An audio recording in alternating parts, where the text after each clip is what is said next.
Ok. Então, na aula de hoje, a gente vai introduzir uma outra maneira, né, de você selecionar dentre as possíveis soluções de equação diferencial aquela que modela o seu problema. Então, vamos relembrar aqui. Lembre que a gente já viu o chamado problema de valor inicial, né? Problema de valor inicial. Que no contexto de uma equação diferencial de segunda ordem, quer dizer o seguinte: resolver linear, por exemplo, resolver uma equação como essa, mais q de x, y igual a r de x, sujeito a duas condições. A primeira fornecida num ponto e a segunda a derivada no mesmo ponto. Então, resolver o PVI consiste em determinar a solução da equação diferencial sujeita a duas condições adicionais. Você diz onde a função passa, a função solução deve passar, e com qual inclinação. Então, que a gente já viu da teoria geral das equações diferenciais de segunda ordem, que uma solução da equação como essa, na verdade, é uma família. Na verdade, você não tem uma solução, você tem uma família de soluções a dois parâmetros. Então, de forma, como é que a gente pode falar, implícita, a solução de uma EDO, a solução geral, ou a família de soluções é dada dessa maneira. Então, sempre aparece duas constantes. Para você determinar o valor dessas duas constantes e especificar a solução que modela o seu problema, né, de forma única, você tem que fornecer duas condições. Então, no caso, o chamado problema de valor inicial, você fornece o valor da função no ponto e diz a inclinação que a função, que a solução deve ter nesse ponto.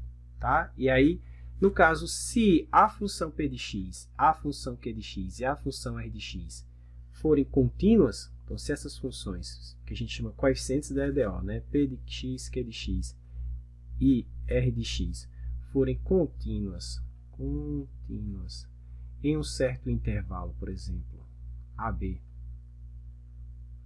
assim, então, intervalo AB, que contém o ponto x0 em questão, então o teorema de Picard garante que esse problema admite solução única, ou seja, tem uma única função y de x, que é solução dessa equação diferencial, e que passa nesse ponto com essa inclinação.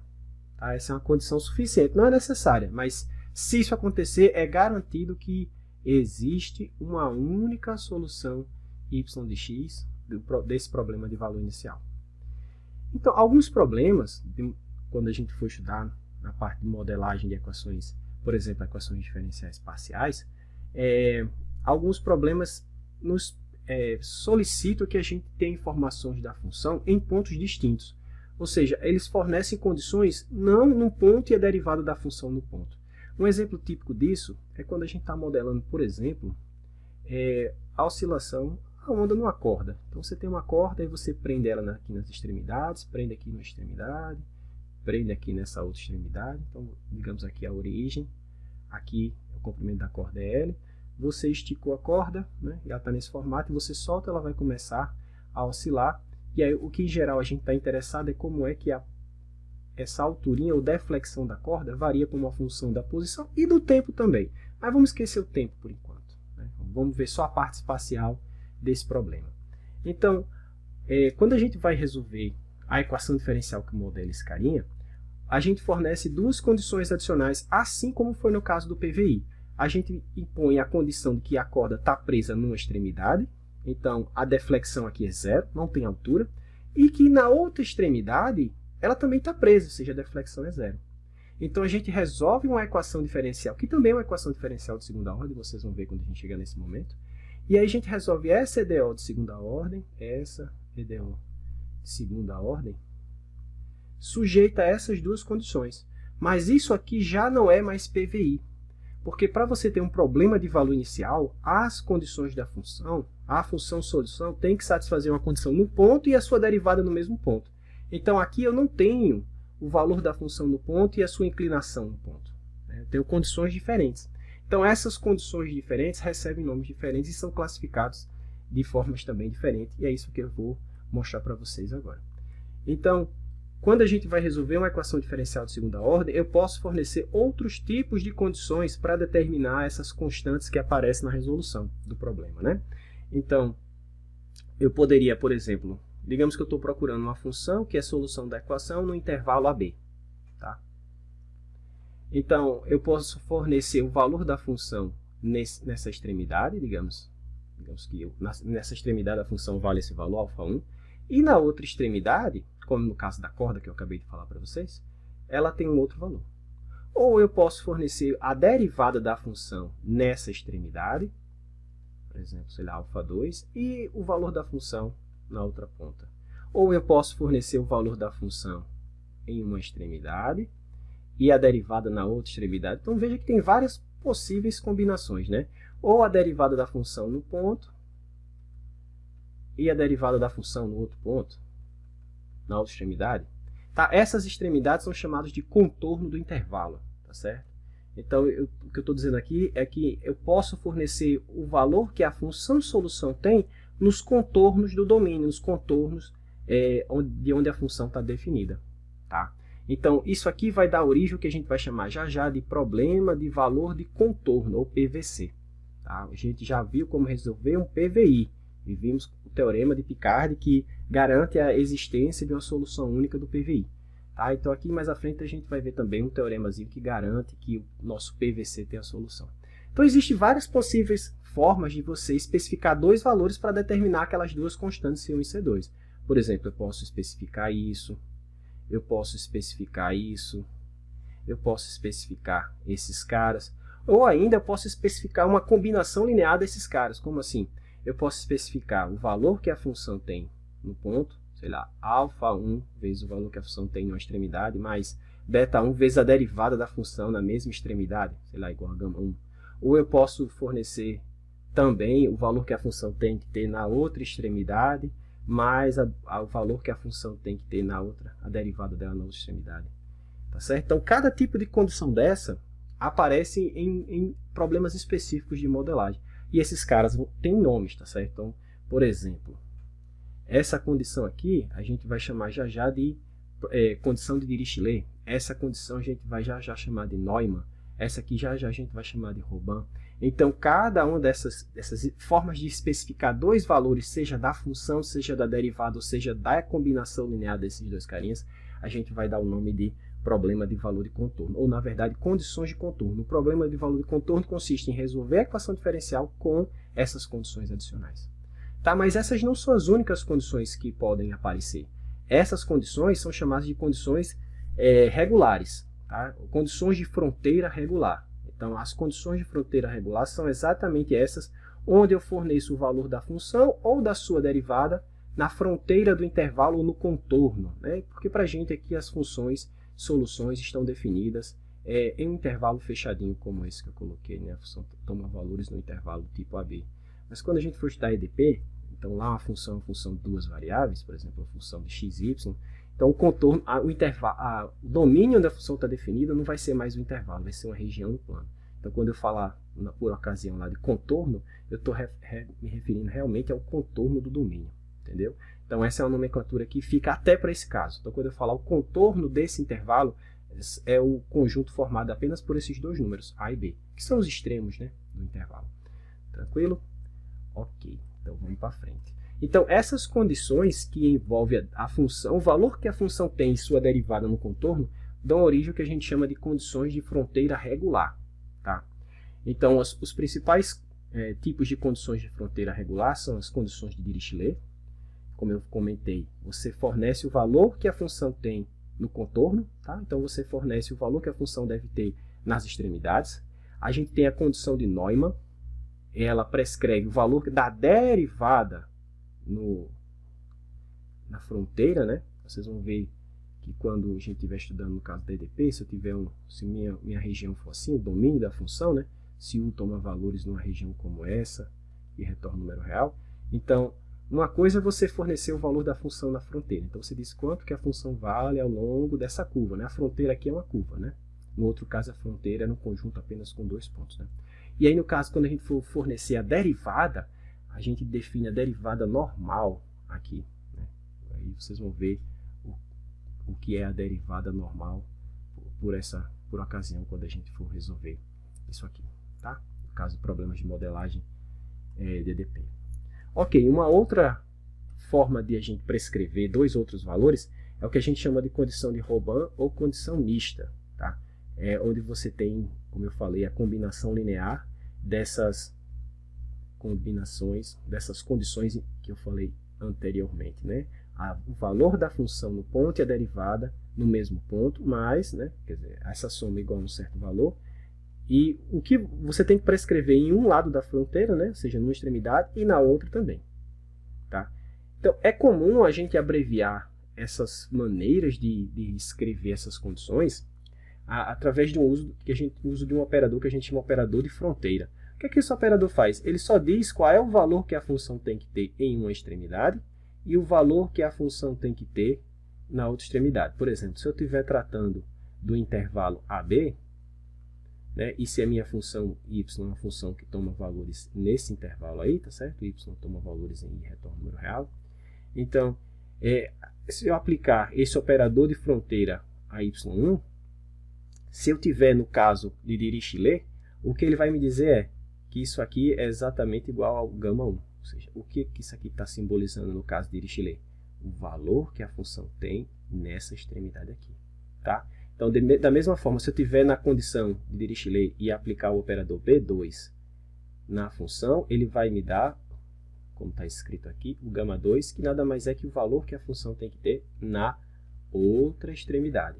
Se eu tivesse no caso de Neumann, esse operador ele estaria me retornando a derivada das funções nessas extremidades. E se eu tivesse no caso de Robin, ele estaria me retornando essa combinação. Tá? Essa notação aqui é bem padrão, vocês vão encontrar com bastante frequência, que é uma maneira, na literatura, né, que é uma maneira de você abreviar essa forma de ficar especificando os carinhas. Se você quiser falar deles todos de uma vez só, você pode usar essa notação de operador de fronteira. O que ele faz é retornar a condição naquela fronteira, dependendo do tipo de situação que você está trabalhando, né, da condição que é imposta, se for Dirichlet, Neumann ou Robin. Ok, então existem outros tipos de condições que também aparecem em modelagem, e uma delas é o que a gente chama de condição de fronteira limitada. Como assim, professor? Então, por vezes, você está estudando, você está procurando uma solução da equação, como eu falei, definida em um intervalo fechado, assim. E aí, digamos que você achou, para facilitar, digamos que o intervalo era o intervalo 0,1, tá? E aí você achou duas soluções, já que é uma equação diferencial de segunda ordem, você encontrou duas soluções. A primeira solução, digamos que era x ao quadrado, e a segunda solução, digamos que era 1 sobre 1 menos x. Tá? Você encontrou essas duas soluções. Então, a solução geral, no caso da homogênea, a gente já sabe que é a combinação linear dessas coisas, desses carinhas, né? Então, ficaria C1, x2 mais C2 sobre 1 menos x. Porém, se a minha função está definida nesse intervalo, se eu estou buscando soluções nesse intervalo, certamente que essa condição, e se isso aqui está modelando algum problema físico, né, certamente essa solução aqui não é aceitável para mim. Por quê? Porque essa função não está definida, né, não está definida nesse extremo. O que acontece com essa função quando x aproxima de 1? Essa solução explode, né, diverge. Né, e uma função que diverge não tem como, por exemplo, modelar algum problema físico, né? A corrente elétrica não pode ir para infinito. Né? O deslocamento de um objeto não pode ir para infinito. Tá? A velocidade do objeto não pode ir para infinito. Então, o que a gente faz nesse caso é exigir que a minha solução em valor absoluto, que quando ela se aproxima, a gente pode escrever assim, é limite quando x, nesse caso, tende a essa extremidade aqui, né? O que a gente quer é que essa coisa seja finita. Tá? Então, para ser finito, nesse caso, eu teria que matar essa constante C2. C2 tinha que ser zero e eu iria ficar apenas com essa parte. Né? Essa parte aqui satisfaz essa condição. Então, essa condição de fronteira limitada, ela impõe a restrição de que minha função não pode ir para infinito, minha função não pode explodir. Tá? Então, isso pode acontecer caso você esteja num intervalo fechado como esse, né? Ou se você estiver num intervalo infinito como esse. No intervalo como esse, o que a gente vai pedir é que a minha solução permaneça finita, mesmo que x tenda a infinito. Tá? Mesmo que x tenda a infinito. Por exemplo, um exemplo clássico é quando a gente está, por exemplo, modelando um fio infinito. E eu quero encontrar o potencial gerado por um fio infinito. Né? O potencial lá no infinito, lá porque esse fio é comprido, na verdade ele é infinito nessa direção. Né? E aí o potencial lá em cima, ou seja, quando o y tem potencial para um x qualquer, quando o y tem infinito, tem que ser finito. Né? Então, quando você aplica essa condição, quando você está modelando esse problema, com isso você mata uma constante que aparece no seu problema, da mesma forma que a gente teve que matar esse C2 para garantir que a solução aqui fosse finita. Eu já faço um exemplo de cada um desses tipos de condições de fronteira. Tá? Mas essa condição de fronteira é chamada condição de fronteira limitada, onde você impõe essa restrição de que a sua solução não pode divergir. Tá bom? Fisicamente, a gente não pode admitir soluções que explodam. Né? Tá bom? Uma outra condição que acontece com bastante frequência quando a gente tem algum tipo de simetria circular é a condição periódica, condição de fronteira periódica. Isso aqui acontece muito quando a gente está simulando ou modelando algum problema que tem alguma variável angular. Como assim, professor? Eu posso, por exemplo, estudar, digamos que eu tenho um anel circular fino, como esse aqui. Ó, tá? Um anel circular fino como esse. Tá? E aí eu aqueço esse cara, ele é feito de metal, e eu quero saber como é que a temperatura como é que o calor se distribui ao longo do anel, ou como é que a temperatura varia em cada ponto. Tá? Em cada ponto. Então, digamos que eu resolvi esse problema, modelei, achei a equação diferencial e achei a solução. E aí eu consigo encontrar, por exemplo, a solução, só para a questão de nos organizar aqui, nos orientar, deixa eu colocar os eixos aqui. Então, por exemplo, deixa eu pegar esse ponto aqui. E digamos que y seja a temperatura, né, seja a função que dá a temperatura ao longo desse anel. Então, eu não vou olhar a parte espacial, porque esse cara tem um raio fixo, eu vou olhar só a parte que depende do ângulo. Tá? Então, digamos que y de t me dá a temperatura ao longo desse anel. Né? Eu variando o ângulo, se eu entrar com um ângulo aqui, eu sei onde eu estou sobre esse anel, e eu sei, como eu já resolvi esse problema, eu sei qual é a temperatura em cada um desses pontos ao longo do anel. Tá certo? Então, a questão é a seguinte. Como eu conheço a temperatura ao longo de todo o anel, eu conheço a temperatura quando θ for zero. Né? Esse ângulo aqui é θ, aqui sobre esse ponto θ é zero. Tá? θ é zero. Mas se eu der uma volta completa e voltar para cá, eu estou no mesmo ponto. Né? Matematicamente, não. Eu saí de 0 para 0 mais 2π, ou seja, eu estou agora no ponto 2π. Mas fisicamente, os caras representam o mesmo ponto. Então, é de se esperar que a função em 0 tenha o mesmo valor que a função em 2π. Né? Então, se eu estou procurando a solução do meu problema nesse intervalo de 0 a 2π, então, fisicamente, essa condição é necessária. Né? Eu tenho que impor essa condição, que o valor da função nesse ponto tem que ser igual ao valor da função depois que eu dei uma volta completa. Claro, isso vale para qualquer ponto ao longo desse anel. Né? Por exemplo, se eu pegar esse ângulo aqui, o valor da função nesse ângulo tem que ser o mesmo valor da função nesse ângulo mais 2π. Na verdade, mas qualquer múltiplo de 2π, né? Qualquer 2nπ. Isso aqui tem que ser verdadeiro. Tá? Então, esse tipo de condição é chamado de condição de fronteira cíclica ou periódica. Normalmente, isso acontece quando a gente tem uma simetria circular como essa. Tá certo? E aí, quando eu estou procurando a solução no intervalo AB, a condição é cíclica quando eu imponho que o valor que a função tem nesse extremo do intervalo tem que ser o mesmo desse aqui. Tá? É como se você pegasse o intervalo AB e agora você conectasse eles. Né? Então, o A agora está junto com o B. Né? Você pegou esse cara e dobrou, né? O ponto aqui, o ponto A, aqui o ponto B, você curvou esse segmento de reta e agora você tem um círculo. Tá? E aí o ponto A e B agora são indistinguíveis. Por isso que você tem essa condição. Essa condição de fronteira é chamada de condição cíclica ou periódica. Tá? Você pode tanto pedir essa condição na função quanto também na sua derivada. Então você pode encontrar essa condição assim, y de A igual a y de B e y' de A igual a y de B, ou se você passar esse cara para o outro lado, a diferença é igual a zero. Tá? É a mesma coisa. Tá bom? São formas diferentes de você representar a mesma coisa. Então, essas são as principais. Existem outras formas de você fornecer valores para a função? Claro que existe, né? Mas essas são as que aparecem com mais frequência em problemas de modelagem. Tá? Então, essas são as três principais classes. Quais foram elas que a gente falou? Condições de fronteira regular, e aqui a gente inclui Dirichlet, aqui a gente inclui Neumann, e aqui a gente inclui Robin. E a gente também tem as condições de fronteira, coloca assim, condições de fronteira limitada, onde a gente pede que a função não exploda.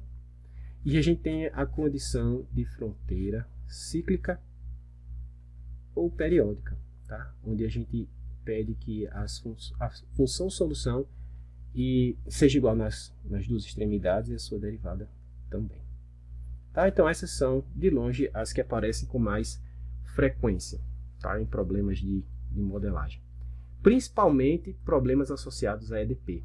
Que vocês vão ver mais à frente que para eu resolver um EDP, o método, né, que a gente usa é aquele que converte um EDP em algumas EDOs. Por exemplo, se eu tenho um EDP de segunda ordem,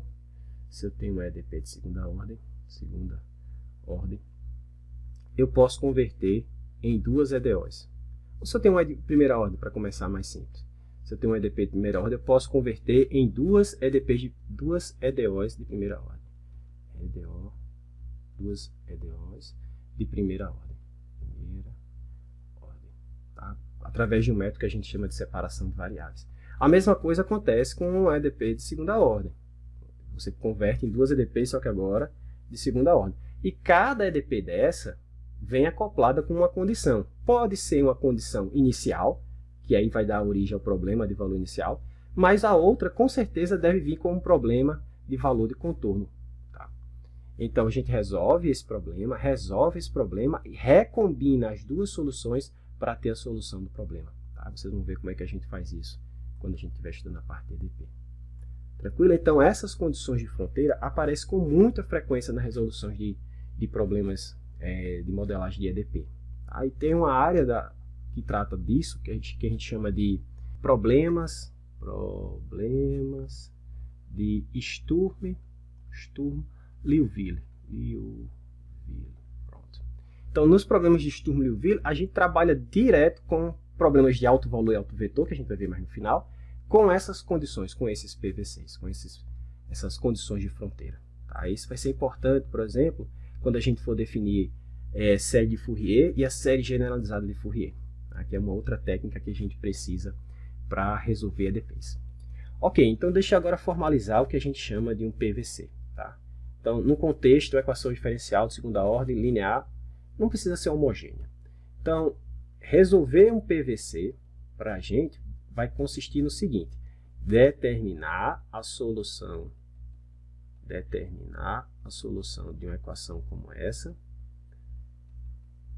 onde x toma valores em um certo intervalo AB. Então, você quer determinar a solução dessa equação sujeita a condições de fronteira, ou seja, eu digo o que a minha função satisfaz nessa fronteira, dou um valor aqui, prescrevo um valor, e aí lembra que isso aqui é uma maneira prática de englobar todas as condições que possam ser dadas nesse lado da solução, né? Nesse lado da fronteira do domínio, e esse outro carinha. Tá? Então, resolver um PVC consiste em determinar uma função, né, definida no intervalo AB, que é solução da equação diferencial e que satisfaz essas condições aqui. Tá? De certa maneira, o PVI é um tipo de problema de valor de contorno, só que toda a informação é dada só de um lado. Normalmente, quando a gente está resolvendo o PVI, a variável é o tempo, então normalmente a gente está procurando soluções no intervalo zero, por exemplo, zero infinito, algo dessa maneira, né? Ou zero até algum outro valor finito, 0a, não sei. Ou se você preferir, algo do tipo AB mesmo, né? Mas com x0 um certo número aqui. O que eu quero dizer é o seguinte, que o problema de valor inicial, se você quiser pensar, é um tipo de problema de valor de contorno. Mas seria mais adequado quando esse cara fosse exatamente esse ponto aqui, né? Então, por exemplo, se o meu intervalo que eu estou procurando fosse algo assim, né, como estava antes. Então, se eu forneço a condição da função aqui e da sua derivada aqui, é como se fosse um problema de valor de contorno. Mas a gente não chama assim, a gente chama de problema de valor inicial. Ou tem outro nome também. Em alguns cantos você pode encontrar isso como problema ou condição de Cauchy. condição de Cauchy. É bem comum, principalmente na nomenclatura, na literatura das EDPs, você encontrar o PVI chamado assim, condição de Cauchy. E aí a condição que é fornecida, às vezes, é chamada de dado de Cauchy, né? Dado de os números que foram fornecidos para vocês, né? Ok. Então, isso aqui é o que a gente vai tomar como a definição de um PVC. Resolver um PVC, resolver isso aqui. Tá?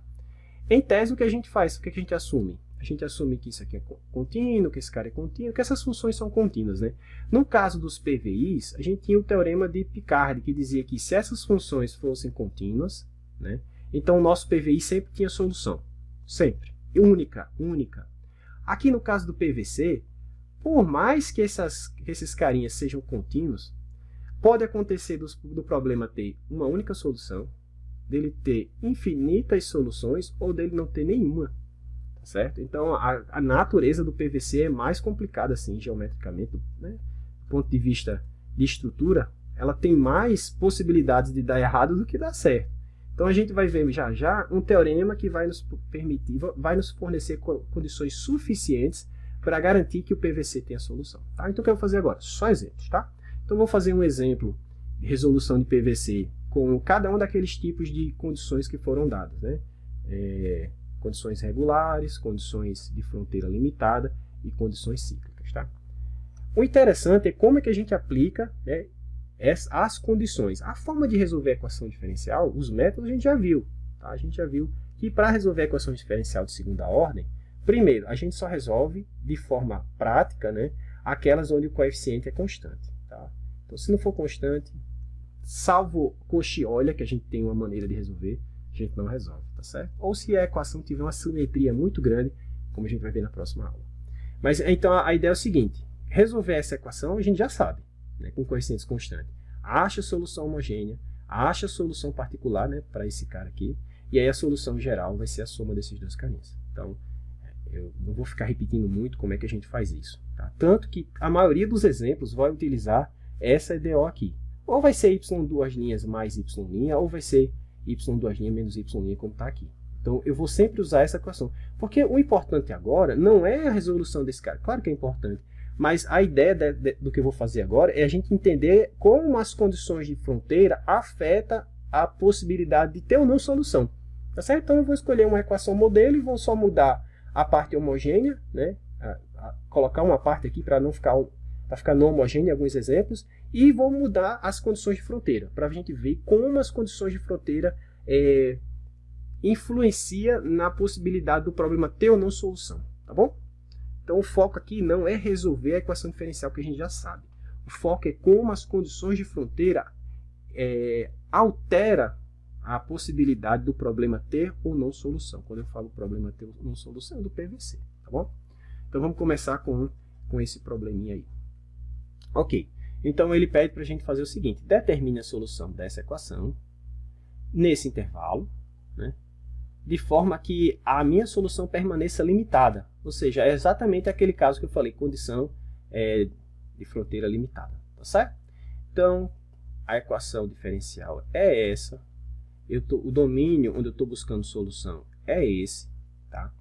Essa equação aqui a gente já viu que tem a equação característica dada por lambda 2 menos 1 igual a 0. Já expliquei como é que a gente sai daqui para cá de forma prática e rápida, mas não custa nada relembrar. Basta você trocar y por lambda, derivadas, potências das derivadas por grau do polinômio. Tá certo? Aí você faz essa adaptação, você chega nessa equação característica, cujas raízes são lambda igual a mais ou menos 1. É isso? Então, lambda 1 igual a 1 e lambda 2 igual a menos 1. Show!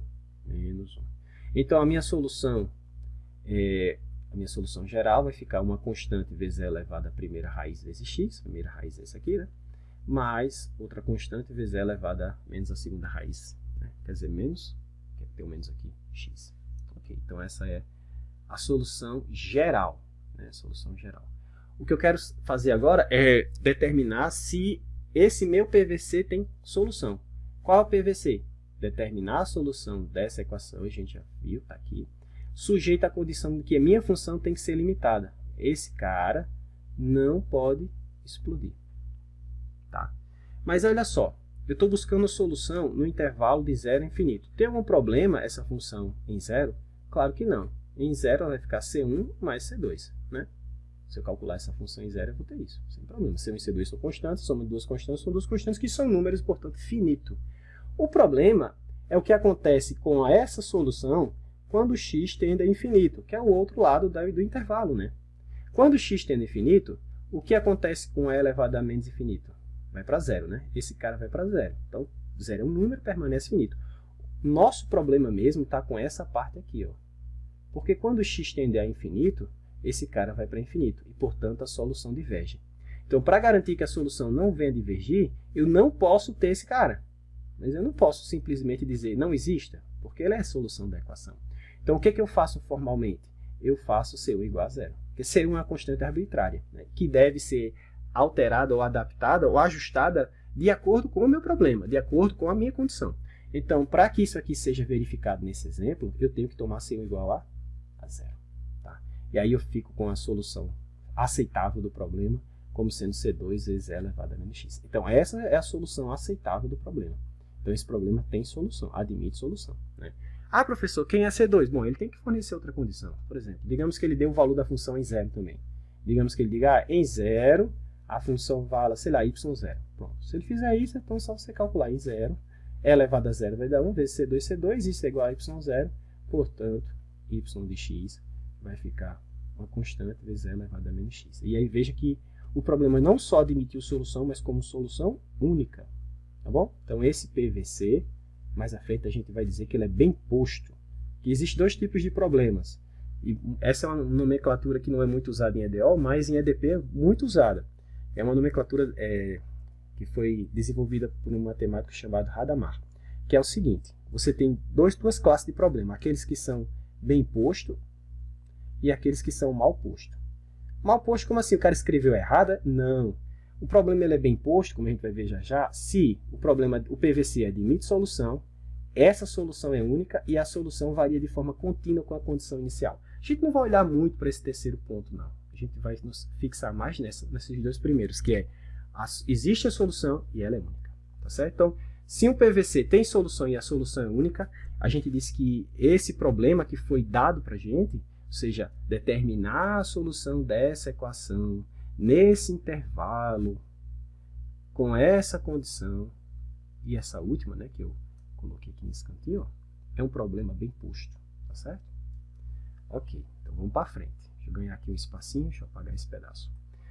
Agora vamos fazer um exemplo onde é fornecido condições cíclicas ou condições periódicas. Condições cíclicas ou condições periódicas. Vamos lá. Está aqui embaixo. Ó. Então, considere essa equação diferencial definida nesse intervalo, sujeita a essa condição aqui dada. Ó. Y de 0 é igual a y de π, e y' de 0 é igual a y' de π. Tá? Como eu estou fornecendo as condições nesse ponto e nesse ponto são iguais, então esse é um problema cíclico ou periódico. Tá bom? Toda vez que eu chego em π, a condição é a mesma que em 0. A derivada, quando chegou em π, é a mesma que em 0. Tá bom? Ok. Então, de novo, a equação é essa aqui, y duas linhas mais y igual a 1. Rapidamente, como é que a gente resolve isso aqui? Primeiro, a gente acha a solução homogênea, né? E a solução homogênea parte em resolver primeiro essa equação. Essa equação tem a equação característica λ2 mais 1 igual a 0, que vai gerar raízes complexas, né? O lambda aqui vai ficar, vou colocar assim, ó, 0 mais ou menos 1 vezes i. De propósito, né? As raízes desse cara é mais ou menos i. Por que eu estou fazendo isso? Porque aqui a gente identifica o alfa, né, a parte real da solução como 0, e o beta, que é a parte imaginária da solução como 1. E a gente sabe que quando a solução é dada nessa forma, a forma geral da solução é E elevado a alfa x, C1 cosseno de beta x, mais C2, de novo, isso aqui a gente já viu, tá? Não vou ficar repetindo, então daqui para frente eu vou colocar isso já direto. Como alfa é 0, não tem isso aqui. Como beta é 1, aqui vai ficar 1 e aqui vai ficar 1, tá certo? Então a solução dessa equação é só senos e cossenos. Tá? Senos e cossenos. Então como é que vai ficar a solução aqui? Vai ficar y de x igual, vou usar a e b. A cosseno de x mais b seno de x. Essa é a solução da homogênea. E da particular? Bom, de novo, a gente pode aplicar o método de variação dos parâmetros ou coeficientes a determinar. Coeficiente a determinar aqui é bem simples, né? Tudo que eu preciso saber é qual é a forma da solução particular que eu devo substituir aqui para encontrar a solução particular. Né? Uma forma rápida de fazer isso é perceber o seguinte: essa mesma equação aqui, na forma de operador, é D2 mais 1 aplicado a y igual a 1. Quem é o operador que mata 1? É o operador derivada, né? Então, se eu aplicar o operador derivada de um lado e aplicar a derivada do outro, esse lado vira zero e essa equação vira homogênea. Esse cara vai nos dar... A gente já viu que essa parte vai fornecer a equação característica lambda 2 mais 1. Né? Lambda 2 mais 1. Está aqui, eu não perco o foco. E esse cara vai me oferecer só o lambda. Então, seria essa equação característica que eu teria que resolver. Para encontrar a solução dessa equação homogênea agora. Né? Que agora ela foi homogeneizada quando eu derivei o lado de cá. Apliquei o operador anulador. Mas a gente já sabe que isso aqui vai me dar a solução homogênea. Então, isso aqui é que vai me dar a solução particular. Quem? Lambda igual a zero. Mas se lambda for zero, a solução é sempre da forma e elevado a lambda x. Né? E se eu coloco zero aqui, 0 vezes x dá 0, elevado a zero é 1. Então, isso quer dizer que minha solução, a forma da solução particular é uma constante. Né? Então, se eu supor uma solução do tipo yp igual a x e jogar aqui, olha só, rapidamente a gente descobre que é a solução particular. Porque se esse cara é uma constante, a derivada da constante é zero. Se esse cara é uma constante, bom, vai ficar ele aqui mesmo, do outro lado tem 1. Então, a solução particular é a própria constante 1. Tá? Então, isso quer dizer, moral da história, se você não pegou esse direito, volta lá na aula sobre o método do operador anulador. Ou você pode usar a variação dos parâmetros também, só ia dar mais trabalho para chegar no mesmo canto. Então, a solução particular é o próprio 1. Né? E aí, a solução geral ficou A cosseno de x mais b seno de x mais 1. Essa é a solução geral. Tá? Bom, aí agora o que eu vou fazer? Vou impor essas condições aqui, né? A primeira condição diz que y em 0 tem que ser igual a y em π. Então, se eu calcular isso em 0 vai dar cosseno de 0, que é 1 vezes a, seno de 0 é 0, né? Vezes b vai dar 0, mais 1. Essa é a solução em 0. Em π, cosseno de π dá menos 1, então ficou menos a. Seno de π é 0, não importa, mais 1, então ficou assim. Tá? Isso aqui é y de π, tudo bem? Então, esse 1 foi com esse 1, se eu passar esse a para cá, vai ficar 2a igual a 0. 2a igual a 0, portanto, a é 0. Bom, eu posso usar agora a outra condição que eu não utilizei na derivada. Como eu sei que a é 0, não vou olhar mais nem para esse cara, tá bom? Então, a derivada da função vai ser apenas a derivada desse catatalzinho aqui. Derivada da constante é 0, derivada de b vezes seno de x é b cosseno, né? Então, vai ficar b cosseno de x. Aí agora eu aplico a condição aonde, professor? Em 0 e em π. Tá? Na derivada. Então, y' de 0 vai ficar igual cosseno de 0, 1 vezes bb. E eu vou igualar isso a y' em π. Então, se eu colocar π aqui, cosseno de π dá menos 1, com b dá menos b. Ora, se b é igual a menos b é porque b é 0, né? Se eu passar um menos b para cá, vai ficar 2b igual a 0, b igual a 0. E, professor, sobrou nada? Sobrou sim. Tá? Então, a gente ficou com o seguinte, a solução desse problema vai ser, não tenho a, não tenho b, então não tem cosseno, não tem seno, sobrou apenas 1. Então, a solução desse PVC é essa. Essa é a função que é solução da equação diferencial. 1 satisfaz a equação diferencial, professor? Com certeza, né? Se você derivar 1 duas vezes e somar com 1, o resultado é 1. Então, ela é solução da equação diferencial. E ela é a única solução que satisfaz esse PVC, essa condição cíclica. Então, veja, a solução geral do problema é periódica mais uma constante, né? Só que essa condição cíclica ela foi tão restritiva que ela matou a parte homogênea da solução. Então, veja como é importante ou como as condições de fronteira afetam de forma significativa a natureza da solução. Tá? Então, é isso que eu quero chamar a atenção nessa aula. Não é nem como resolver a equação, é como essas condições influenciam e muito, né, na solução do PVC. Tá bom? Então, os 3 próximos exemplos que eu vou fazer, só tem esses 3 exemplos, depois mais 2 e a gente acaba a aula. Mas os 3 próximos exemplos que eu vou fazer vai nos mostrar aqui, como eu falei no início da aula, o PVC ele pode ter solução única, ele pode ter infinitas soluções, ou ele pode não admitir solução. Mesmo que os coeficientes da EDO sejam funções contínuas, que é uma coisa que não acontecia lá no caso dos PVIs. Se os coeficientes da equação diferencial eram contínuos, com certeza o PVI tinha solução única, né? Isso era um corolário do teorema de Picard, né? O teorema de Picard dava condições mais genéricas, e aí você reduzindo, aplicando essas condições para o ideal de segunda ordem, né? A gente mostrava que essa era a condição necessária, na verdade suficiente, para garantir uma solução única. Tá? Então vamos ver esses 3 exemplos de forma detalhada. Então vamos ver primeiro esse PVC aqui. Ó. Tá? Vamos determinar a solução desse PVC. De novo, é a mesma equaçãozinha do anterior, e aqui ainda está homogênea. Então eu vou trabalhar com essa equação quase a aula toda. O importante, novamente, não é a equação diferencial em si, e sim as condições de fronteiras dadas, tá bom? Nessa aula, o importante é entender o efeito das condições de fronteira na determinação da solução. Tá? Até uma frase bonita para guardar aí na cabeça. Ok, então vamos lá. Y duas linhas mais y igual a 0. X toma valores no intervalo de 0 a π sobre 2. E eu estou especificando esse tipo de condição. Como é que a gente chama esse tipo de condição? Ah, professor, você deu a solução numa extremidade do intervalo e a solução no outro. É condição de Dirichlet, né? Isso. Então, eu tenho essa condição aqui. Tá? Então, como é que a gente faz? Primeiro resolve esse cara. Não vou fazer tudo do início, mas a gente já sabe que a solução aqui é A cosseno de x mais B seno de x, tá bom? Aproveitar que a gente já sabe isso. Bom, agora eu vou me pôr a condição aqui em 0. Se eu colocar x igual a 0, vai ficar A mais seno de 0 é 0, não tem nada, né? Cosseno de 0 é 1, então só sobrou A. Mas A é 0, porque y de 0 é 0. Então a gente já tem a primeira constante determinada. Agora vou me pôr a segunda condição. Vou me pôr a segunda condição aqui, ó, na equação. Então agora eu vou calcular y em π sobre 2. Y em π sobre 2 já não tem o A, né? Então vai ficar apenas B vezes seno de π sobre 2. E isso tem que ser igual a, nesse caso, 1. Ora, mas seno de π sobre 2 é 1. Isso aqui é 1. Então, 1 vezes B, B. Então, B tem que ser 1. Então, moral da história, B tem que ser 1. Então, o problema admitiu solução? Sim. Quantas? Só 1. Aquela onde o A é 0 e o B é 1. Portanto, isso quer dizer que esse PVC só admite essa solução. B, que é 1, vezes seno de x. Então, só seno de x. Ok? Então, essa é a solução única desse PVC. Então, a gente vai mais à frente dizer que esse é um problema bem posto.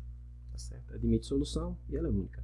E não é muito difícil mostrar também que as soluções desse cara variam de forma contínua com as condições iniciais. Como assim, professor? Se você tivesse uma solução do tipo y0. Y0 é um valor dado, que nesse caso aqui foi 1, certo? Seno de x. A gente diz que essa solução se comporta... a solução, a função que descreve a solução nesse caso, varia de forma contínua com a condição inicial, se ao variar esse cara de forma contínua, esse cara varia de forma contínua.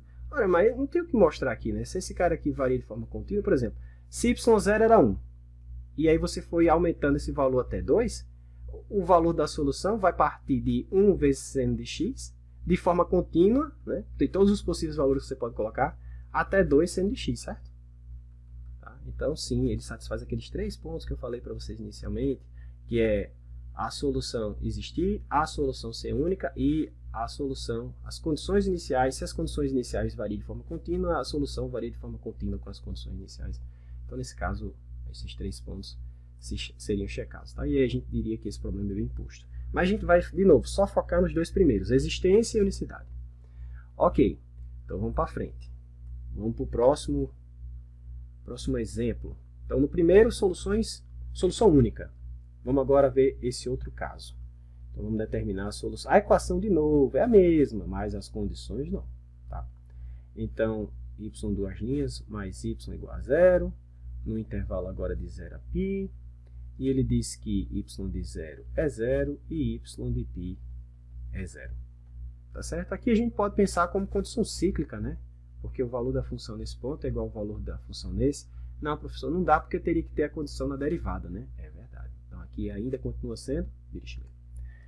Ok, ok. Então, como é que fica a solução aqui? Fica assim, ó, y de x de novo, a cosseno de x, mais b seno de x.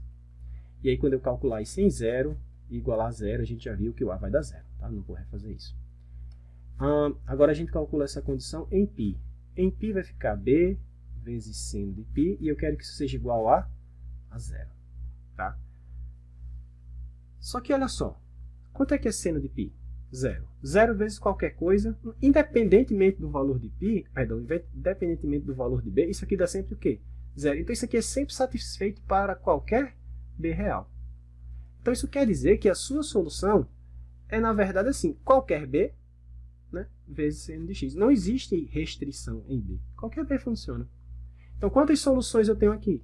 Infinitas, né? Já que b pode assumir qualquer número real. Tá? Então, esse problema não vai ser bem posto, é um problema mal posto, tá? Por quê? Porque ele admite infinitas soluções. Tá? Então, nosso primeiro exemplo, a solução era só o seno. Aqui é qualquer número vezes seno, então tem infinitas, né? Tá? Então, esse PVC admite infinitas soluções. Então, vamos para o próximo exemplo. Próximo exemplo é a mesma equaçãozinha, pessoal. A mesma equaçãozinha. Tá? A mesma equação, até o mesmo intervalo, só vai mudar o PVC, né? A condição que é dada. Tá bom? Vamos lá, vamos aqui para cima. De novo, y duas linhas mais y igual a zero. X no intervalo de 0 a π. E aí, a condição é que y de 0 é 0 e que y de π seja 1. Tá? Ok. Então, vamos olhar para esse PVC. De novo, a solução geral, a cosseno de x mais b seno de x. Quando eu aplicar isso em 0, a gente já viu que vai dar a igual a 0. Quando eu aplicar isso em π, a gente já viu que isso vai dar b seno de π, e eu quero que isso seja igual a 1. Mas ó, aqui tem um problema. Seno de π é 0, vezes qualquer coisa é 0. Então esse lado deu 0 e do outro lado deu 1. Isso pode ser verdadeiro? Não pode. Então esse problema não admite solução. Então é um PVC que não tem solução. Tá? Então, olha só. Deixa eu só trazer essa equação, que foi a mesma que apareceu nos dois últimos exemplos. E vou colocar ela aqui assim, ó. Ela é y duas linhas mais a função 1, né? Perdão, a função 0 vezes y' mais a função constante 1 vezes y. Essa equação que a gente resolveu, e as duas últimas, todas têm a mesma estrutura, tá? Então, se eu escrever ela nessa forma, só para vocês verem o que está acontecendo. Aqui é meu P de x, aqui é meu Q de x, e aqui é meu R de x ou F de x? Tanto faz, como você queira chamar. Às vezes a gente chama de termo forçante e usa a letra F para usar essa nomenclatura. Essa função P de x nesse exemplo é a função constante igual a 0, que é contínua. Essa função Q de x é a função igual a 1, que é contínua. Essa função F de x igual a 0 também é contínua. Então veja, se eu estivesse resolvendo um PVI, problema de valor inicial, essas condições, juntamente com o valor da função num ponto, sei lá, gama 1, e o valor de y0, e o valor da derivada da função no mesmo ponto, sempre teria solução, independentemente dos números y1 e y2 que eu colocasse aqui. Independentemente. Essa equação sempre teria solução. Única. Mas veja, mesmo nesse caso, onde eu tenho a equação diferencial, todos os coeficientes da equação diferencial são contínuos, existem casos onde a gente teve uma solução, casos onde a gente teve infinitas soluções e casos onde não tem como esse. Então veja como a natureza do problema de valor de contorno é restritiva ou influencia bastante a solução, a possibilidade de ter ou não solução ao problema. Tá? Então a gente tem essa, eu coloquei aqui como observação, que é o que a gente chama de problemas bem postos e problemas mal postos. Né? Então os exemplos anteriores mostraram que, diferentemente dos problemas de valor inicial, como eu acabei de comentar, né, onde você tem a solução única, né, aqui a gente pode ter uma solução única, pode ter infinitas soluções ou nenhuma solução. Né? Aí a definição é a seguinte: um problema é dito bem posto, quando a solução existe e é única, quando a solução existe, quando ela é única, e quando a solução depende de forma contínua da condição inicial. Variou a condição inicial, a solução varia também, e varia de maneira contínua. Tá certo? Então, isso é um critério devido a esse matemático chamado Hadamard. Tá? tá? Mas a gente não vai usar esse tipo de critério aqui. Ah, professor, mas será que assim como o problema de valor inicial tinha uma condição de suficiência para que tivesse solução, aqui tem uma também? Tem. A gente tem esse teorema aqui, que é um critério que a gente pode utilizar para decidir se o problema de valor contorno, se o nosso PVC vai admitir solução. Tá? E aí ele foca no seguinte, você tem de novo, você tem aqui seu PVC, por exemplo, y duas linhas, mais p de x, y', mais q de x, y igual a f de x. Então, assim como no caso do PVI, eu já vou assumir que esses caras P, Q e F são contínuos, tá certo? Então, onde P, Q e F são contínuas, funções contínuas, no intervalo que eu estou buscando a solução, por exemplo, no intervalo I da forma AB, tá certo? Então, eu já estou assumindo isso aqui, tá? Estou assumindo que elas são contínuas. E aí a gente quer determinar a solução dessa equação diferencial sujeita a essas condições de fronteira que eu vou escrever nessa maneira mais compacta, tá? Então, o que esses operadores fazem? Eles só dizem qual é a condição que você tem. Por exemplo, o valor da função numa extremidade, ou da derivada da função numa extremidade, ou a derivada da função mais a função nessa extremidade igual a isso, tá? Então, são os operadores de fronteira que a gente chama. Então, digamos que eu tenho esse problema. Eu tenho a equação diferencial, eu estou assumindo que P, Q e F são contínuos desse intervalo, e é fornecido esse carinha aqui. Então, a condição para que esse cara admita a solução para qualquer F, é que a seguinte coisa aconteça. Vamos olhar agora, em vez de olhar para essa equação na forma não homogênea com esse F, a gente olha para a parte homogênea dela. Então, a gente vai olhar para essa equação aqui, na parte homogênea. A gente não resolve aquela, tá? A gente resolve a homogênea associada a ela. A homogênea associada a ela. E, em vez de a gente resolver a homogênea associada a ela com essas condições de fronteira, a gente usa essas condições de fronteira aqui, ó. 0 numa extremidade e 0 na outra. Então, é comum chamar essas condições de fronteira, onde as condições são todas nulas, de condições homogêneas, tá? Assim como a gente chama essa equação de equação diferencial homogênea, né? Porque o termo forçante é nulo, então é comum a gente chamar isso aqui de condições de fronteiras homogêneas. Condições de fronteira homogênea. Ok? A gente dá essa nomenclatura. Ok, professor, então eu vou trocar esse problema aqui, esse PVC, por esse aqui, né? Isso.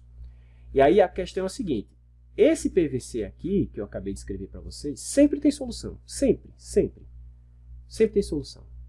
Porque a função nula, a função identicamente nula, a função y de x igual a exatamente x para todo x, ela satisfaz essa equação diferencial? Claro, se você derivar duas vezes 0, derivar 0 e colocar 0 aqui e somar tudo, vai dar 0? Claro. Ela satisfaz essa condição? Claro, se você colocar qualquer x aqui, o resultado vai ser 0. Inclusive, se você colocar y de a, que é o que esse operador faz, né? Tanto y de a como a sua derivada, não importa. Qualquer combinação que você faça desse cara, desse lado da fronteira, ou seja, em x igual a, o resultado sempre vai dar 0 porque é a função nula, certo? A mesma coisa você tem no outro lado da fronteira, certo? Certo. Então, essa função aqui, a solução trivial, que a gente chama solução trivial,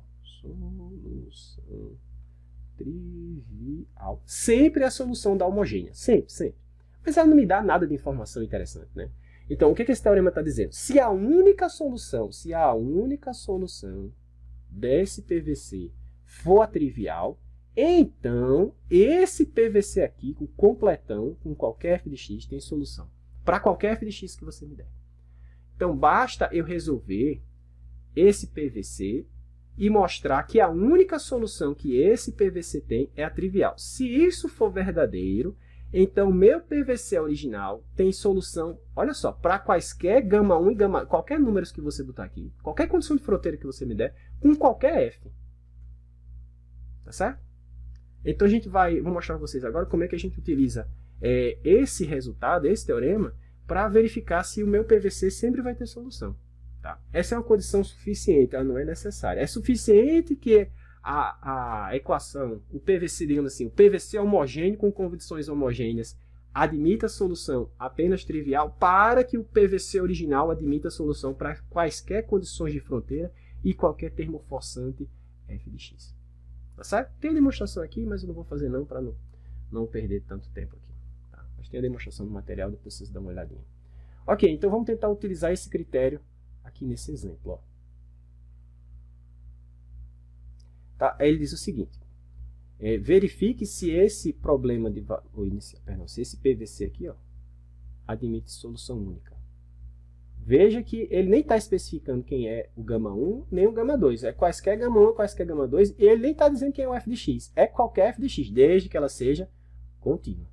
Tá? Então, ele te dá esse problema, esse PVC de Dirichlet, esse PVC com condições de Dirichlet, e ele pede que você investigue se esse cara sempre admite solução para qualquer f de x que você coloque aqui. Tá? X toma valores nesse intervalo aqui. Então, de novo, o nosso PVC original é esse aqui, com x nesse intervalo aqui. Tá? Com a condição que gama de 0, y de 0 é uma certa constante e y de 1 é uma outra constante. Tá? Quero saber, será que esse PVC admite solução única para toda função f de x dada contínua? É muita coisa, né? Toda função é muita coisa, né? Vamos ver. Então, o que eu tenho que fazer? Bom, o teorema lá em cima me diz o seguinte, em vez de eu analisar esse PVC, eu vou analisar o PVC homogêneo. Esse aqui igual a 0, com condições homogêneas. Ó. Fica tudo mais simples, porque é só condição homogênea. Tá? E aí, se esse problema admitir apenas a solução trivial como solução, então sim, esse PVC admite solução para qualquer função f de x, quaisquer funções f de x que você colocar aqui, quaisquer constantes gama 1 e gama 2. Tá bom? Então, vamos em busca desse PVC. A gente já viu que a solução desse cara vai ser uma constante vezes e elevado a x, mais uma constante vezes e elevado a menos x. O primeiro exemplo da aula de hoje. E agora vamos impor as condições dadas no problema. Então, y de 0. Se eu colocar 0 aqui e 0 aqui, vai ficar C1 mais C2, não é isso? C1 mais C2 igual a 0. Portanto, C2 é menos C1. A outra condição, y de 1, vai ficar E elevado a 1 é. Então, ficou C1 vezes E, que é uma constante, mais E elevado a menos 1 é E elevado a menos 1, que é outra constante, ou 1 sobre E.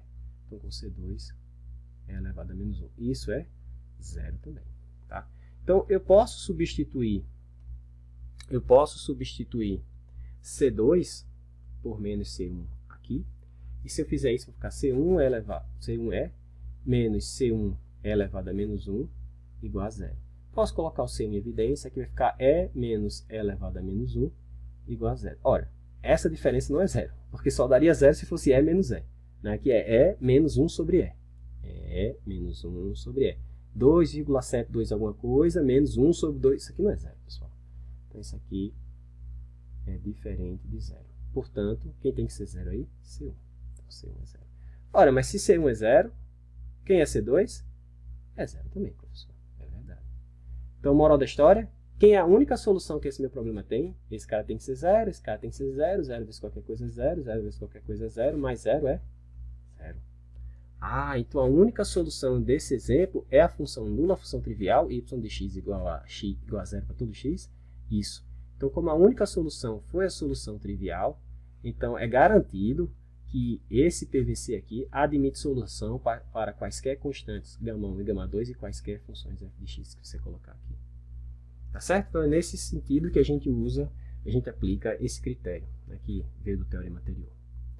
Tranquilo? Então, para terminar a aula de hoje, eu vou só falar um pouco sobre problemas de valores de contorno aplicados a problemas de alto valor. Tá? Então, assim como no caso... E isso aqui, pessoal, é um tema que aparece muito, novamente, quando você está resolvendo EDPs, tá certo? Porque sempre uma das EDPs que aparece vai ser uma EDP que vai dar origem a uma equação de alto valor. Tá? Lembra lá da álgebra que, se eu estou no espaço vetorial de dimensão finita, toda transformação linear pode ser representada por uma matriz em alguma base. E aí os problemas de alto valor, na verdade, termina sendo identificar quem são os vetores não nulos V, que quando multiplicados por essa matriz, retornam o próprio vetor vezes uma certa constante. Né?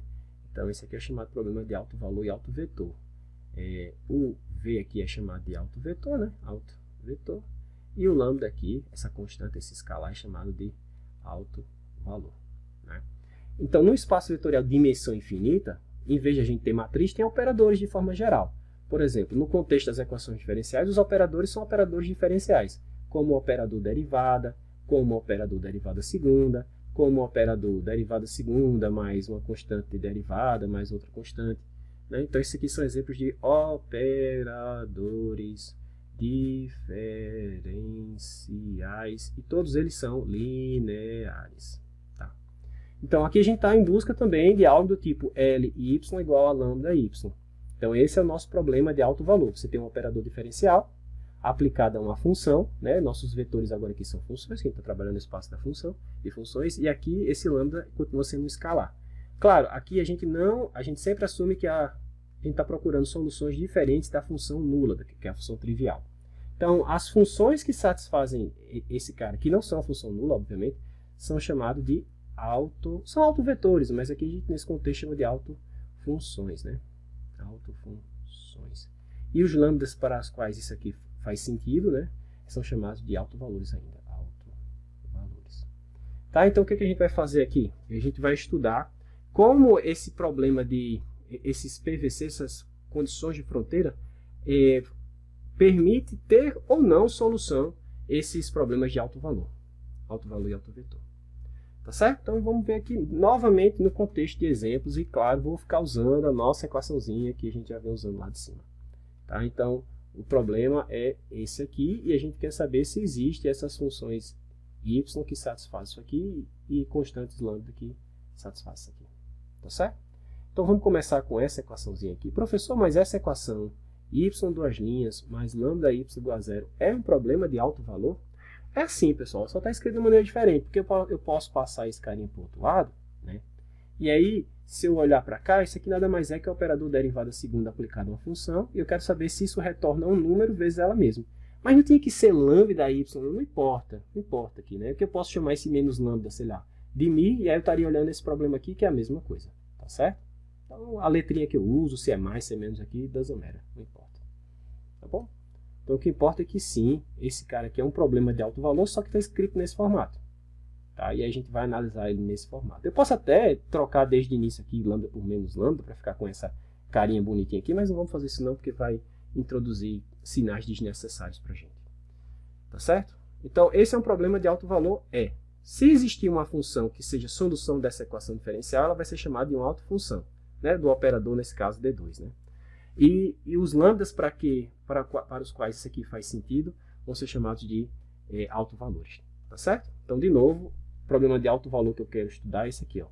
Y duas linhas mais lambda y igual a zero. Né? Eu estou buscando x nesse intervalo de 0 a π. E aí as condições são essas condições aqui. Y de 0 é 0 e y de π. De novo, aqui são condições de Dirichlet. Tá? Ok, será que esse PVC admite solução? Se sim, quais são as funções que satisfazem essa equação diferencial? Ou seja, quem são as autofunções aqui? E quem são os autovalores também, né? Porque quando a gente acha autofunção, acha autovalor. Em tese, esse lambda é um número real. Né? Então, ele pode ser maior que zero, igual a zero, ou menor que zero.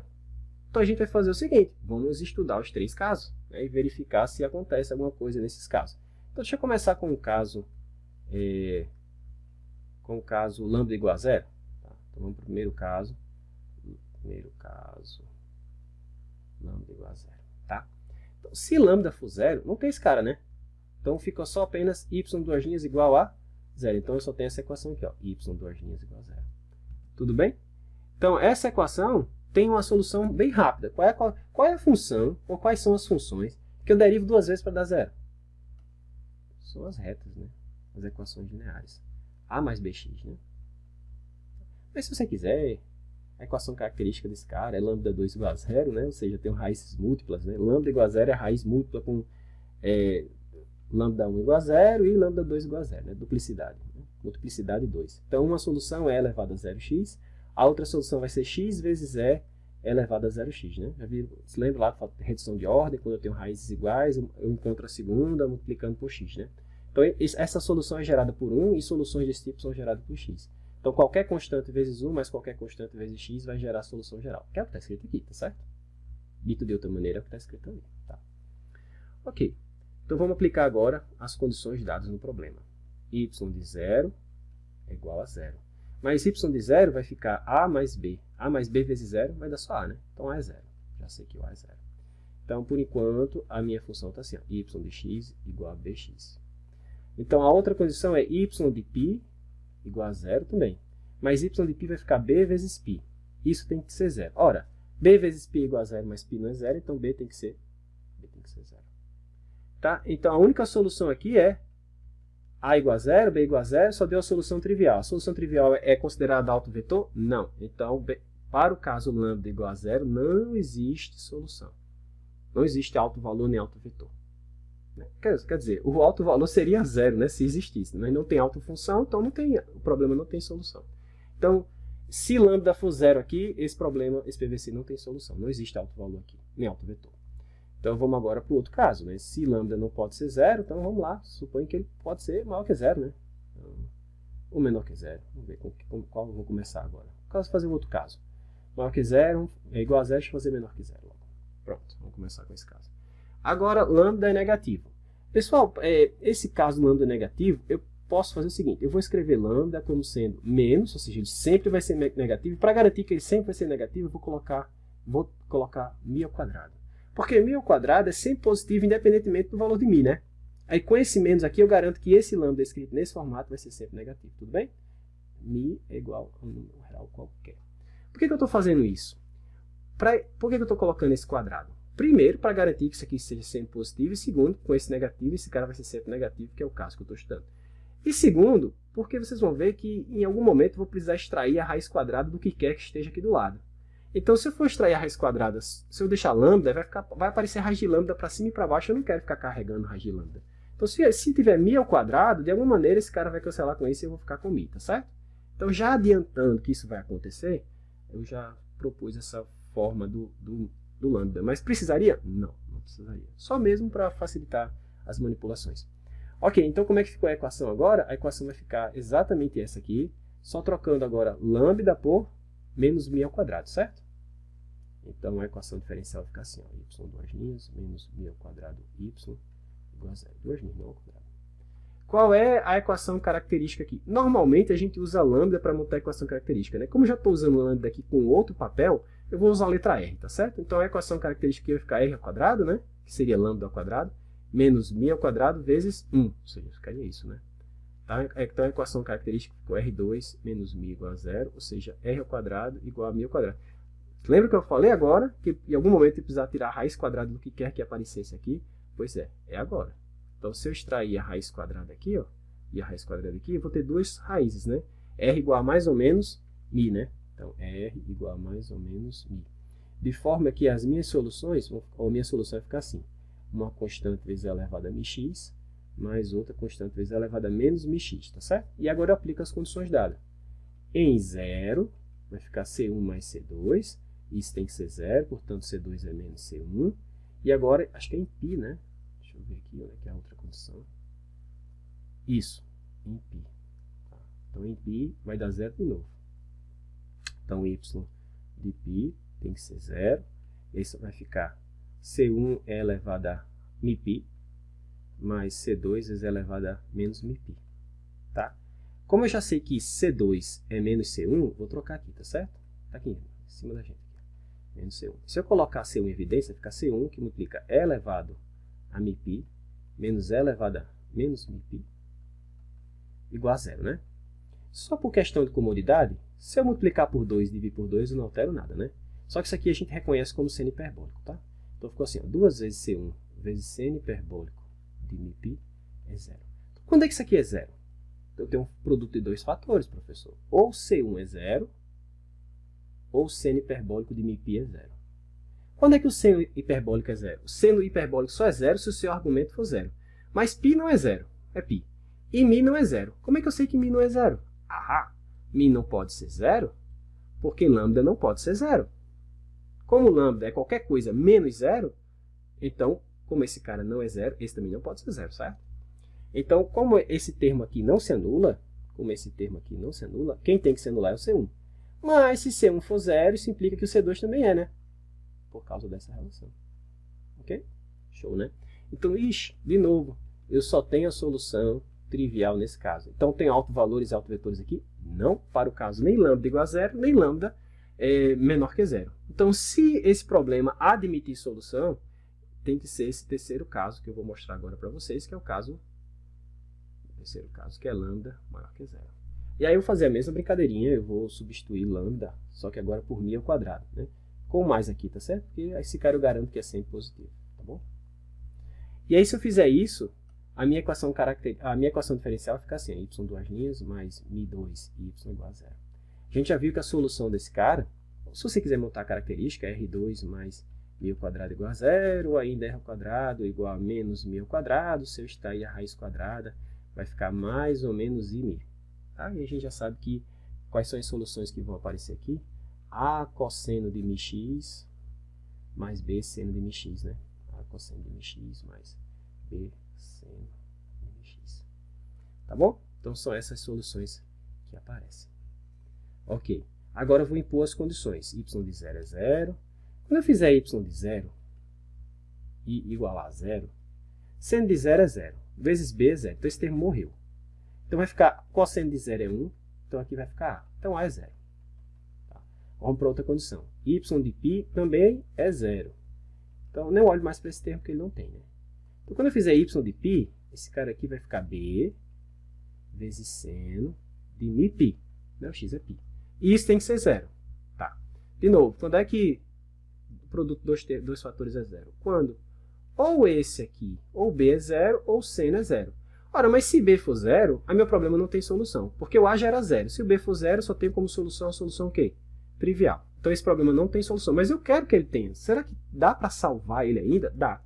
A condição vai ser que seno de miπ tem que ser 0. Porque se o b for 0, não tem solução. Então esse cara tem que ser 0.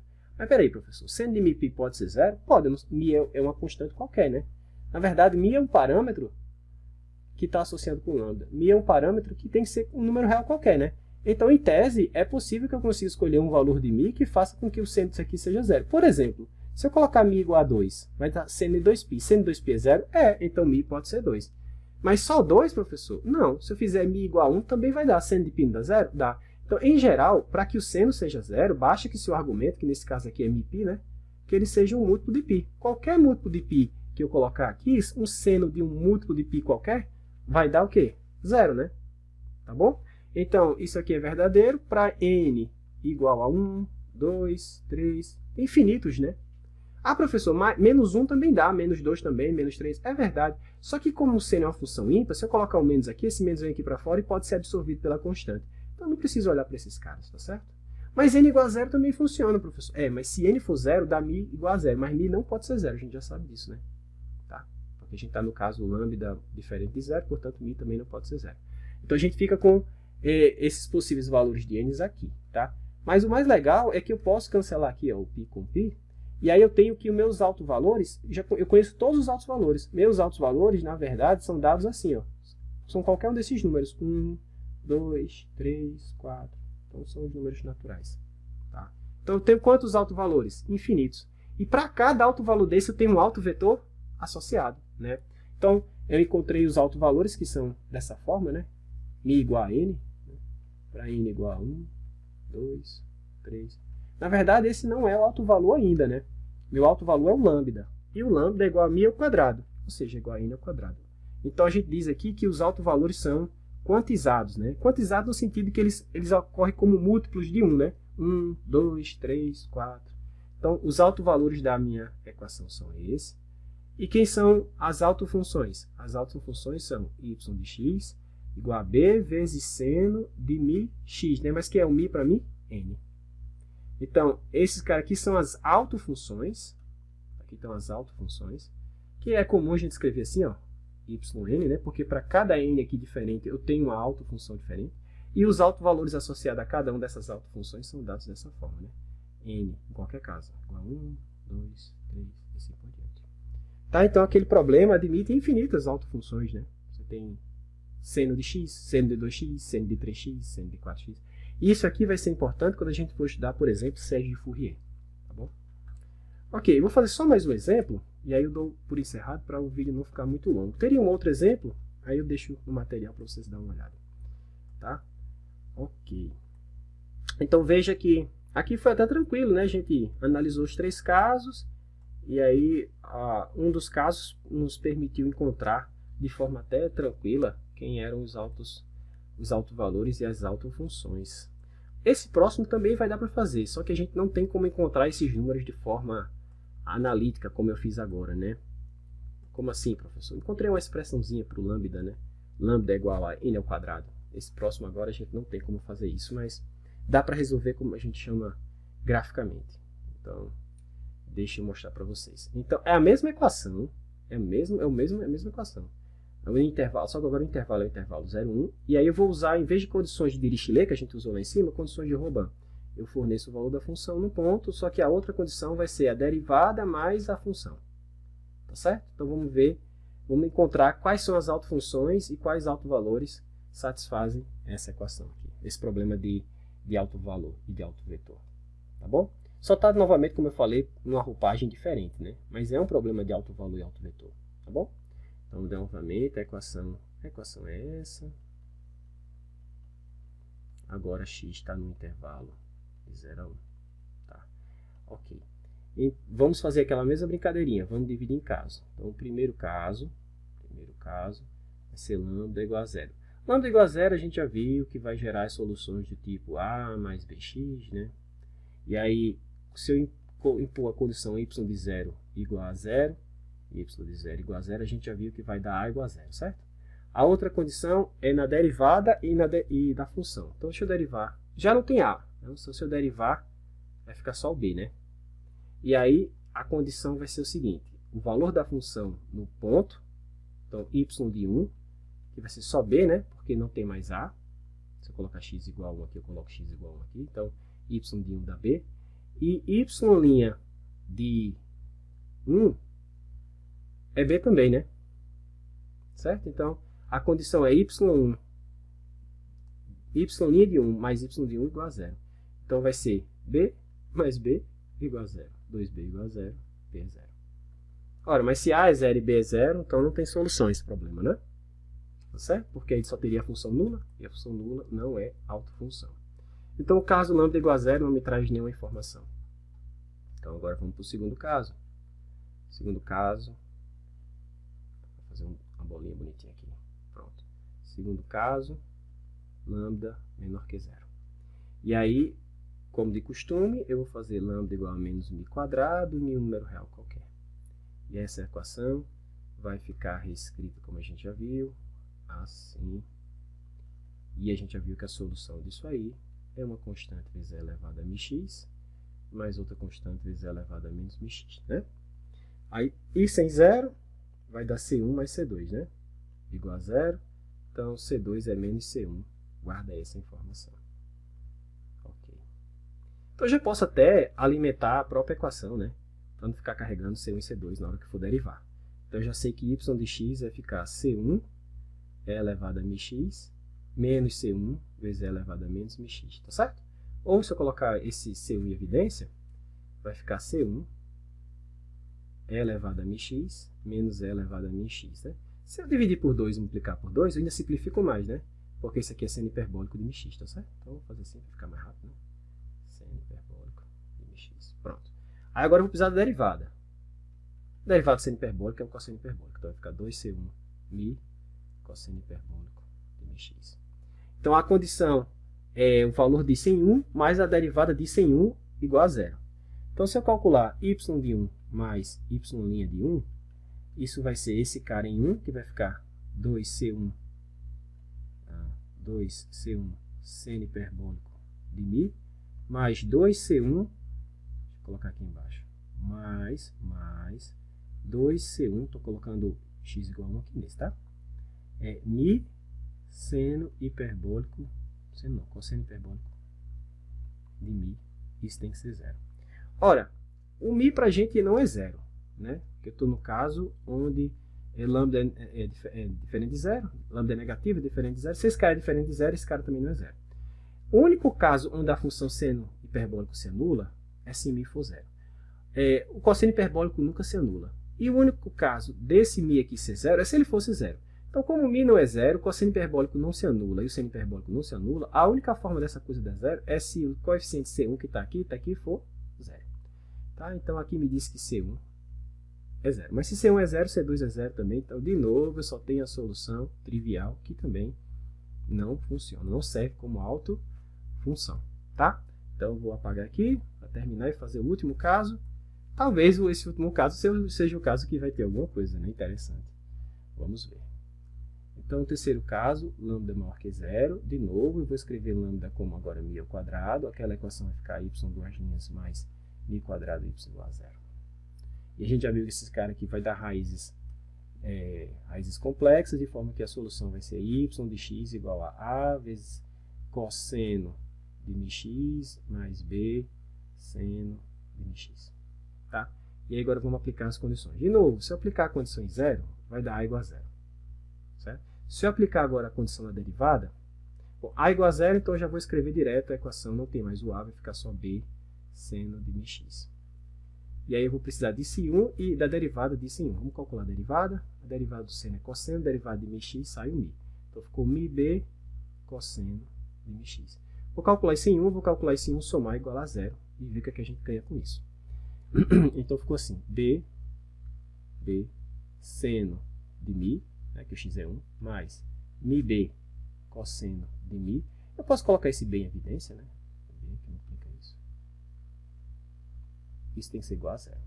Tenho duas possibilidades. Ou b é zero, e se b for zero não tem mais solução, né, porque aí a única coisa que a gente teria seria a solução trivial, já que a já foi zero aqui em cima. Ou esse cara é zero, ou o que está entre cochetes é zero. Então, para que eu tenha alguma coisa, o que tem entre cochetes tem que ser zero. Então, para esse cara ser zero, eu tenho que ter aqui seno de μ tem que ser igual a, passa esse cara para o lado de lá, menos μ cosseno de μ. Como μ não é zero, se eu quisesse, eu poderia até passar esse cara dividindo para lá, mas nem precisa. O que eu vou fazer é passar o cosseno dividindo. Se eu passar o cosseno para cá, vai ficar seno sobre cosseno, vai dar tangente, né? Então do lado de cá vai ter tangente de μ é igual a menos μ. Então a solução, os autovalores são aqueles caras que satisfazem essa equação. Veja, isso aqui é uma equação transcendental. Né? Em tese a gente não consegue, olhando para aí, dizer quem são as soluções. Existem infinitas, tá? Claro, uma solução de cara eu consigo aqui. Se eu colocar μ igual a zero, tangente de zero é igual a zero, mas zero não funciona para a gente, né?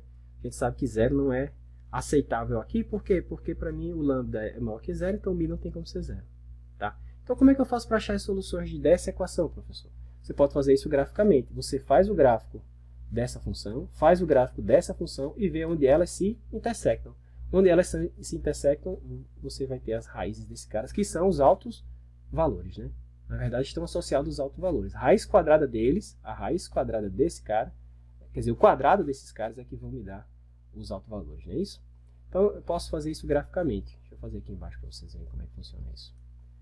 Então, posso fazer assim, ó. E aí a gente faz só isso e termina a aula de hoje. Então, eu posso fazer o seguinte. Eu vou fazer aqui, o eixo x aqui vai ser o eixo dos μ's, tá certo? O eixo y aqui é onde eu vou plotar a função. Então, eu vou plotar fazer o gráfico de duas funções. A função y igual a tangente e a função y igual a menos μ. Tá? Então, deixa eu marcar aqui alguns ângulos importantes. Π sobre 2, π, 3π sobre 2, 2π, 5π sobre 2. Acho que até aqui tá bom. Ok. Outro seria 3π, né? Vou colocar aqui só por completeza. Ok. Aí como é que ficaria o gráfico da tangente, né? O gráfico da tangente é mais ou menos assim. Começa em 0, quando chega em π sobre 2 vai para infinito, né? Daqui ela vem de infinito, passa em 0 e vai para menos infinito. Não, perdão. Mesmo formato. Aqui assim. Aqui assim. Ali era outra função trigonométrica, né? Pronto, está aqui o gráfico da tangente. Não preciso pular de cá, porque eu sei que o μ não pode ser negativo. Tá? Então, esse é o gráfico da função tangente de μ. E qual é o gráfico da função y igual a menos μ? Ora, se fosse y igual a μ, seria a equação da reta, né? Que parte aqui ao meio o plano xy. Como é o plano yμ? Como é menos μ, é esse mesmo cara, só que assim. Ó. Tá certo? Então, deixa eu... Como eu não preciso da parte de cá, porque o μ não pode ser negativo, eu vou começar daqui. Então, eu faço a equação da reta aqui. Ó. Então, as soluções dessa equação são os pontos onde essas curvas se tocam. Aqui se toca, mas esse ponto aqui não serve para a gente, porque a gente já viu que mi não pode ser 0. Né? Então, a primeira raiz está aqui. Aqui vai dar a primeira raiz. Mi1, a segunda raiz está aqui. Mi2, a terceira raiz está aqui. Mi3. E tem infinitas, né? Tem infinitas outras. Então, se você encontrar cada um desses carinhas graficamente, você pode fazer o gráfico dessa função no GeoGebra, o gráfico dessa função no GeoGebra, pegar lá a ferramenta que vê onde é que esses caras se intersectam, e você consegue encontrar a coordenada mi, né, de cada um desses pontos. Então, cada um desses mi's existe infinitos, eu vou colocar assim, ó, mi n vai de 1 até infinito, infinitos carinhos desses, cada um desses caras são autovalores. E para cada um desses mi's você vai ter uma solução diferente. Né? Eu sei que isso aqui é 0, aí agora a minha solução vai ser assim, ó, y de x igual a b vezes seno desse mi n que você acabou de encontrar. Tá? Então, para cada um daqueles mi's que a gente encontrou ali embaixo, né, através daquela interseção, você tem uma autofunção dessa forma, e os seus autovalores são exatamente esses carinhas ao quadrado. Tá?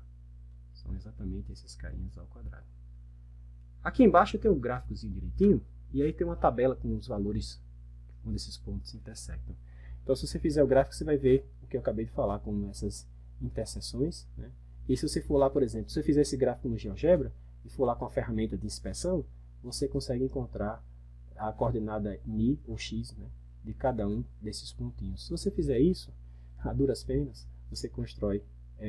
isso aqui é o mi, né? Mi1, Mi2, Mi3, assim por diante. Então, se você for olhar, você consegue encontrar esses pontos aqui. Tá certo? Que podem ser aproximados, é mais ou menos dado por uma expressãozinha como essa. Não é muito fácil mostrar isso não, mas esses caras se comportam de maneira assintótica para n grande, como uma expressão como essa, 2n menos 1 sobre 2 vezes π. Tá? Então, a sua solução do problema, as autofunções, tem essa carinha, seno de mi n x, onde mi n são as raízes, ou são as coordenadas x ou mi da interseção da função tangente com a função menos x ou menos mi. Tá certo? Então, veja que, dependendo das condições dadas, a gente fez aqui um problema de Robin, lá em cima a gente fez um problema de Dirichlet. Dependendo das condições, o problema pode admitir ou não admitir solução. Né? Dependendo do valor de lambda que você tem aqui, esse PVC tem ou não solução. Pensa aqui como um PVC parametrizado, né? Porque para cada lambda você tem um PVC diferente. Né? E a gente acabou de determinar quais são os lambdas que me garantem que esse PVC tem solução. Por exemplo, nesse exemplo aqui, a gente viu que se lambda for maior que 0, não tem. Para qualquer lambda positivo, esse cara não tem solução. Para qualquer... lambda maior que 0, não. Menor que 0. E para qualquer lambda igual a 0, esse PVC não tem solução. Apenas para os lambdas positivos é que esse PVC admite solução.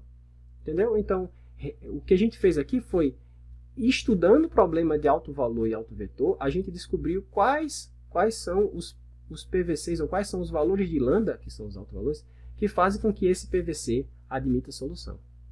Legal, né?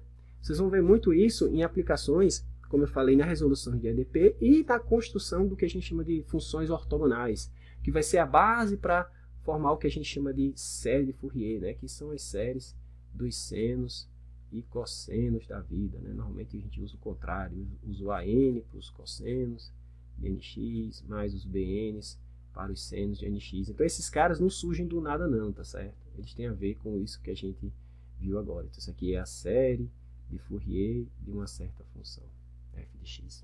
Aí a gente vai ver mais à frente como encontrar esses ANs, como encontrar esses BNs, tá? E esses caras, diferentemente da série de Taylor, que são dados através de derivadas, esses caras são dados através de integrais. Tranquilo? Estou parando por aqui para o vídeo não ficar muito longo. Na próxima aula a gente volta com técnicas aplicadas a EDO em segunda ordem não linear. Professor, tem muitas? Não, não tem não. É caso muito específico mesmo quando a sua EDO tem alguma simetria adicional. E aí a gente vai ver isso na próxima aula. Beleza, vou ficando por aqui.